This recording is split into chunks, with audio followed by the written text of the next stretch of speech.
ओम गुरुभ्यो नमः। देखिए, ब्रह्म ज्ञान कोई साधारण ज्ञान नहीं है। ब्रह्म ज्ञान बहुत जटिल विद्या है, बहुत गहरी ज्ञान है। ब्रह्म ज्ञान को समझने के लिए, ब्रह्म तत्व को अनुभव करने के लिए कोई तत्वदर्शी गुरु के संपर्क में जाना पड़ता है। जो ब्रह्मानुभूति कर रखे हैं, केवल वही गुरु ही ब्रह्म ज्ञान को सही और सटीक भाव से आपको व्याख्या करते हुए समझा सकते हैं। कुछ लोग आत्मा को बड़ा आश्चर्य भाव से देखते हैं। जब उनको मार्गदर्शन किया जाता है, आप शरीर नहीं, आप आत्मा है, आप सीमित नहीं, आप असीम है, इस बात को कुछ लोग बड़ा आश्चर्य होकर देखते हैं। मैं आत्मा हूँ, मैं ब्रह्म हूँ, ये कैसे संभव? क्योंकि वह व्यक्ति जन्म से स्वयं को शरीर मान रखे हैं। उनको वैसे स्थूल शरीर को ही उनके नाम दिया गया, एक वर्ण पंथ के रूप में।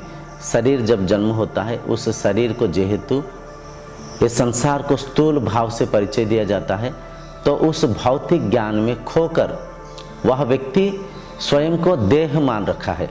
जब उनको बताया जाता है आप आत्मा है, तो बड़ा आश्चर्यचकित होते हैं। कुछ लोग आत्मा को बड़ा आश्चर्य भाव से वर्णना करके दूसरों को समझाने के प्रयत्न करते हैं। आत्मा वो स्वयं है। आत्मा कौन सी मतलब कोई आकार आकृति नहीं है। आत्मा का ना कोई वर्ण है, ना कोई चिन्ह है।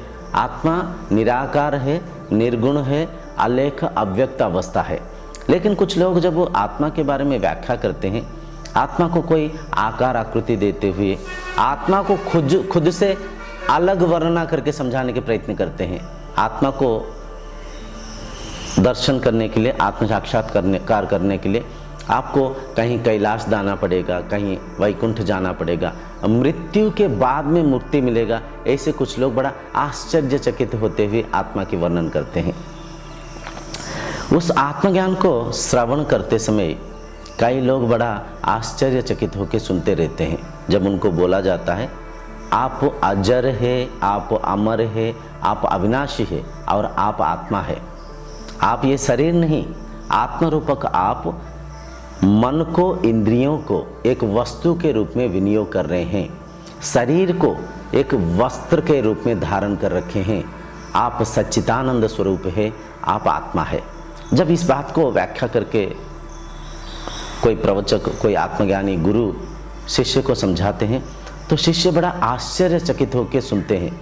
मैं आत्मा हूँ, मैं सीमित हूँ, मैं तो एक सामान्य घर नहीं बना पा रहा हूँ, मैं तो एक छोटा सा नौकरी प्राप्त नहीं कर पा रहा हूँ, मैं तो भौतिक संसाधनों को एकत्र नहीं कर पा रहा हूँ, मैं ये संसार के सृष्टा हूँ, मैं ये संसार को रचना किया हूँ, मैं आत्मा हूँ, मुझ में ये संसार प्रतिबिंबित हो रहा है, मुझ आत्मसत्ता के द्वारा मन मनन चिंतन कर रहा है, प्राण शक्ति जीवित है, ये संसार परिचालन हो रहा है।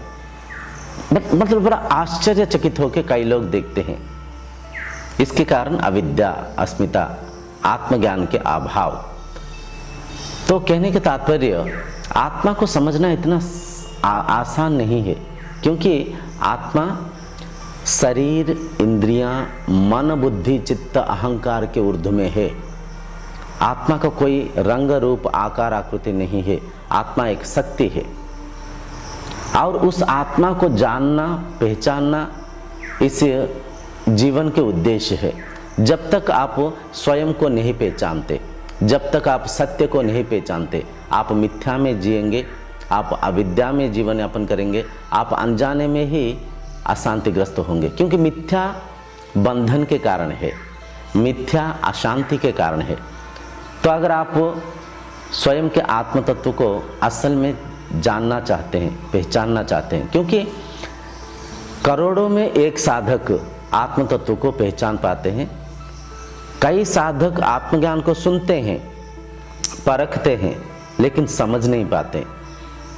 करोड़ों में एक साधक आत्म तत्व को समझ पाते हैं, आत्म साक्षात्कार करते हुए साधना को, जीवन को सफलीकृत करते हैं।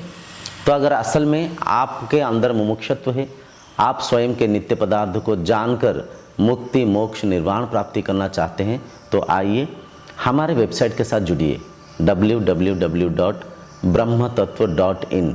डिस्क्रिप्शन में लिंक है, डिस्क्रिप्शन में अधिक जानकारी है, आप देख सकते हैं। और इस ब्रह्मतत्व.in वेबसाइट में ज्वाइन होना, अगर आपको कुछ असुविधा लगता है, ज्वाइन नहीं हो पा रहे, कुछ बाधा विघ्न को फेस कर रहे हैं, तो आप वहाँ पे एक मोबाइल नंबर भी दे रखा है, उस मोबाइल नंबर में कॉल करिए। इस ब्रह्मतत्व वेबसाइट के साथ जुड़िए। हर दिन हमारा सत्संग हो रहा है, उस सत्संग को मनन चिंतन निरिध्यासन करिए, एकाग्र चित्त से स्वाध्याय करिए, स्वयं को अध्ययन करिए। निहायती समय आएगा, आप आत्म साक्षात्कार कर पाएंगे, ब्रह्मानुभूति कर पाएंगे, माया से इंद्रियों को, मन को मुक्त कर पाएंगे, मनुष्य जीवन को धन्य कर पाएंगे। चलिए मिलेंगे क्लासेस में, तब तक ओम शांतिर्भवतु।